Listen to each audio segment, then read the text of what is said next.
బాగుంటాడు. బాగున్నావా? పుల్లలు వేసావా అమ్మా?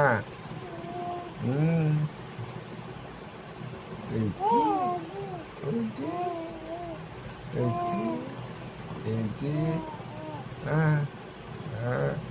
బొబ్బులు వేసావా? బొబ్బులు వేసావా? ఎంత మంచి తల్లి అమ్మా, శ్రేష్ట తల్లి. ఓ చెప్పమ్మా, మాట చెప్పు నాకు.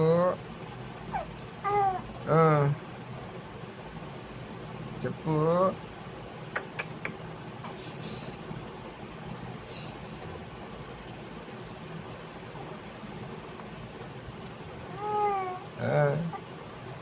ఏంటి ఏంటమ్మా?